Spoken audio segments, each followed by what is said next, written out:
Hello বন্ধুরা, welcome to only sports view. তো এই ভিডিওতে আবারও আইএসএল নিয়ে কথা হলো। তো আইএসএল তো 6ই জানুয়ারি সন্ধ্যে 7:30 থেকে যুব ভারতী ক্রীড়াঙ্গনে ইস্টবেঙ্গল ভার্সেস মুম্বাই সিটি এফসির মধ্যে যে ম্যাচটা রয়েছে, তো সেই ম্যাচটার ব্যাপারে কিছুটা আলোচনা করব। তো সেই ম্যাচে দুই দলের লাইন আপস কীরকম হতে পারে, দুই দলের বর্তমান পরিস্থিতি, দুই দলের শক্তি দুর্বলতা এবং দুই দলের হেড টু হেড, তো সেই সব বিষয়গুলো নিয়ে একটু আলোচনা করব। তো ভিডিওটি সবাই শেষ পর্যন্ত দেখতে থাকো।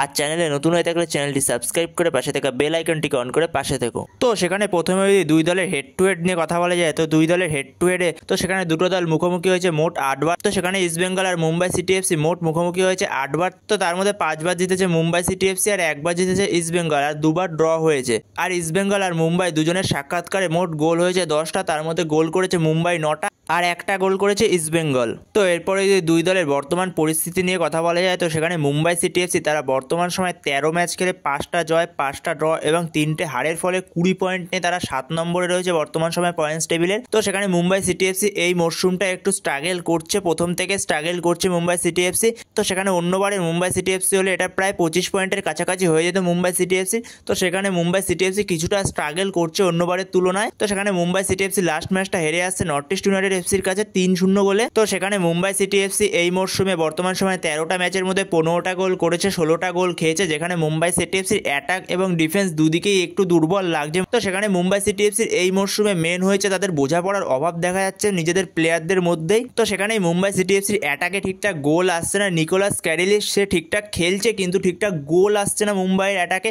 যেখানে মুম্বাইয়ের অ্যাটাকে খুব ভালো ভালো প্লেয়ার রয়েছে। নিকোলাস ক্যারিলিসের মতো একজন স্ট্রাইকার রয়েছে, তারপর ব্র্যান্ডন ফার্নান্ডেজ রয়েছে, ছাংতে রয়েছে, বিপিন সিং রয়েছে। তো সেখানে খুবই ভালো ভালো অ্যাটাক রয়েছে মুম্বাইয়ের। তো সেখানে মুম্বাইয়ের খুবই ভালো অ্যাটাক রয়েছে কিন্তু মুম্বাইয়ের গোল আসছে না, গোল স্কোরিং করতে পারছে না। তো সেখানে মুম্বাইয়ের ডিফেন্সও এই মরশুমে একটু অসুবিধা করছে, যেখানে মুম্বাই গোল খেয়ে বসছে। তো যেখানে আগের দিনের ম্যাচটাতে মুম্বাই শেষ পর্যন্ত গিয়ে 3-0 গোলে হেরে গেছে নর্থ ইস্ট ইউনাইটেড এফসির কাছে। তো সেখানে যত তাড়াতাড়ি সম্ভব মুম্বাইকে এই জায়গাটা ঠিক করতে হবে যদি টপ 6-এ টিকে থাকতে হয়, কারণ টপ 6-এর রেসটা খুবই সুন্দর জমে গেছে এই মরশুমে। তো সেখানে মুম্বাইয়ের টপ 6-এর আশা বাঁচিয়ে রাখার জন্য মুম্বাইকে ডিফেন্স এবং অ্যাটাক দুদিকেই ঠিক করতে হবে, যেমন অ্যাটাকেও গোল করতে হবে এবং ডিফেন্সও ঠিক করতে হবে মুম্বাইকে। তো সেখানে মুম্বাই একটু স্ট্রাগল করছে এই মরশুমটায়। তো সেখানে যদি অপরদিকে ইস্টবেঙ্গলের কথা বলা যায় তাহলে তারাও স্ট্রাগল করছে এই মরশুমে। তো সেখানে মুম্বাইয়ের থেকেও ইস্টবেঙ্গল বেশি স্ট্রাগল করছে, যেখানে মুম্বাইয়ের তো তাও প্লেয়াররা রয়েছে, যেখানে ইস্টবেঙ্গলের মেন প্লেয়াররাই সব ইনজুরিতে রয়েছে, যেখানে সাউল ক্রেসপো, মাদি থালাল এরা সবাই ইনজুরিতে রয়েছে, যেখানে মাদি থালাল সে তো পুরো সিজনের জন্য ছিটকে গেছে। তো সেখানে ইস্টবেঙ্গল প্রচুর স্ট্রাগল করছে এই মরশুমে। তো সেখানে কালকে পর্যন্ত ইস্টবেঙ্গলের অনুশীলনে যেটা দেখা যাচ্ছিল, ইস্টবেঙ্গলের 3জন ভারতীয় প্লেয়ার তারা অনুপস্থিত ছিল,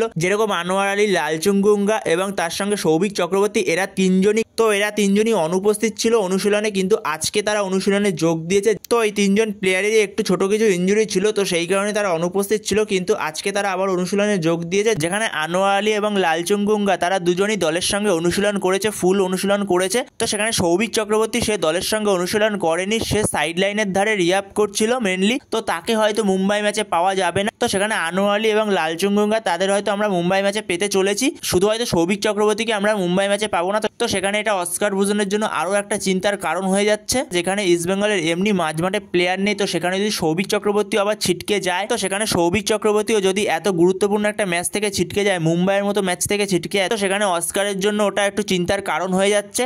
হোপফুলি আনোয়ার আলী এবং লালচুঙ্গুঙ্গা তারা খেলবে মুম্বাই ম্যাচ, তাদেরও মনে হচ্ছিল হয়তো মুম্বাই ম্যাচ নাও খেলতে পারে তারা। তো হোপফুলি যেটুকু খবর আসছে, আনোয়ার আলী এবং লালচুঙ্গুঙ্গা তারা ফুল দলের সঙ্গে অনুশীলন করেছে, মানে তারা নিশ্চয়ই মুম্বাই ম্যাচটা খেলবে। তো সেখানে ইস্টবেঙ্গল বর্তমান সময় পয়েন্টস টেবিলে 13 ম্যাচ খেলে 4টে জয়, 2টো ড্র এবং 7টা হারের ফলে 14 পয়েন্ট নিয়ে 11 নম্বরে রয়েছে তারা, যেখানে মুম্বাই সিটি এফসির থেকে মাত্র 6 পয়েন্টের ডিফারেন্সে রয়েছে ইস্টবেঙ্গল। যেখানে ইস্টবেঙ্গল আর মুম্বাই সিটি এফসির ম্যাচ সংখ্যা সমান, যেখানে দুজনই 13টা করে ম্যাচ খেলেছে। তো সেখানে যদি ইস্টবেঙ্গল এই ম্যাচটা মুম্বাইকে হারাতে পারে তাহলে ইস্টবেঙ্গলের পয়েন্ট হয়ে যাবে 17। তো সেখানে ইস্টবেঙ্গল বর্তমান সময়ে গোল করেছে 13 ম্যাচে 14টা আর গোল খেয়েছে 17টা। তো সেখানে ইস্টবেঙ্গলের অ্যাটাক ঠিকঠাক নেই, যেখানে ইস্টবেঙ্গলের অ্যাটাকে ঠিকঠাক প্লেয়ার নেই। তো সেখানে অ্যাটাককে দোষ দিয়ে লাভ নেই, সেখানে অ্যাটাক একটুখানি দুর্বল রয়েছে ইস্টবেঙ্গলের প্রথম দিকের থেকে। তাও পরে ইস্টবেঙ্গল দুরন্ত খেলছে, এই সময় ইস্টবেঙ্গল ভালোই খেলছে। তো প্রথম দিকে ইস্টবেঙ্গলের অ্যাটাকটা খুবই খারাপ লাগছিল, কিন্তু এই মুহূর্তে ইস্টবেঙ্গলের অ্যাটাকটা ঠিকঠাকই রয়েছে। এখন ইস্টবেঙ্গল গোল করছে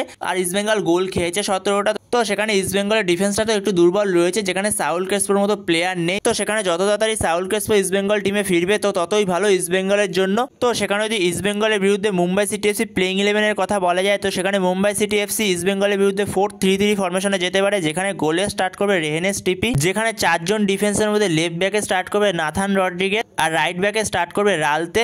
কিন্তু রালতের জায়গায় প্রবীর দাসও স্টার্ট করতে পারে। প্রবীর দাস যেহেতু নতুন এসছে তাকে হয়তো বা স্টার্ট নাও করাতে পারে এবং কোচ চাইলে তাকে স্টার্ট করাতেও পারে। তো সেখানে দেখা যাক রাইট ব্যাকটা কে স্টার্ট করে। তো সেখানে আমি রাইট ব্যাকে রালতেকে রেখেছি, যদি কোচ চায় তো সেই জায়গায় প্রবীর দাসকেও স্টার্ট করাতে পারে।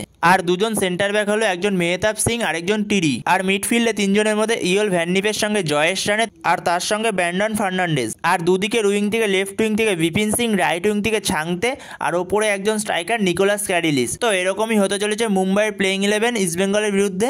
তো এরপরে যদি মুম্বাইয়ের বিরুদ্ধে ইস্ট বেঙ্গল প্লেইং 11-এর কথা বলা যায় তো সেখানে ইস্ট বেঙ্গলের কোচ অস্কার বুজন সে মুম্বাইয়ের বিরুদ্ধে 4-4-2 ফরমেশনে যেতে পারে, যেখানে গোলে স্টার্ট করবে প্রভসুকান সিং গিল আর 4 জন ডিফেন্সের মধ্যে লেফট ব্যাকে লালচুঙ্গুঙ্গা। যদি কোচ না চায় যে তাকে স্টার্ট করাবে না, যেহেতু তার একটা ছোট ইনজুরি ছিল, তো সেই জায়গায় নিশু কুমারও স্টার্ট করতে পারে লেফট ব্যাকে। কিন্তু আমি ফার্স্ট 11-এ লালচুঙ্গুঙ্গাকেই রাখছি, হোপফুলি লালচুঙ্গুঙ্গায় স্টার্ট করবে।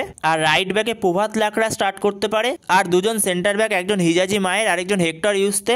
আর মাঝ মাঠে দুজন হলো একজন জিকসন আর একজন আনোয়ার আলী। যেহেতু সৌভিক চক্রবর্তী এই ম্যাচে নাও থাকতে পারে তো সেই জায়গায় জিকসন স্টার্ট করবে ওই জায়গাটায়। আর আনোয়ার আলী সে যেহেতু মূল দলের সঙ্গে অনুশীলন করেছে তো সেই কারণে আমি আনোয়ার আলীকে রেখেছি, হয়তো আনোয়ার আলী সে স্টার্ট করবে মুম্বাই ম্যাচে। আর দুদিকে উইং থেকে লেফট উইং থেকে পিভি বিষ্ণু, রাইট উইং থেকে নন্দকুমার আর ওপরে দুজন স্ট্রাইকার একজন ক্লেটন সিলভা আর একজন ডিমিট্রি ডিয়ামেন্টেকোস। তো এরকমই হতে চলেছে ইস্ট বেঙ্গলের প্লেইং 11 মুম্বাই সিটি এফসির বিরুদ্ধে। তো বন্ধুরা তোমাদের মতে কি ইস্ট বেঙ্গলের প্লেইং 11-এ আর কোনো চেঞ্জ হতে পারে? তো তোমাদের যদি কোনো মতামত থাকে এই বিষয়ে অবশ্যই কমেন্টে জানিও। তো বন্ধুরা এই ভিডিওতে এই আপডেটটা নিয়ে আলোচনা করার ছিল। তো ভিডিওটি ভালো লাগলে অবশ্যই লাইক শেয়ার সাবস্ক্রাইব করতে ভুলো না। তো নেক্সট ভিডিওতে দেখা হচ্ছে, ততক্ষণের জন্য বাই বাই।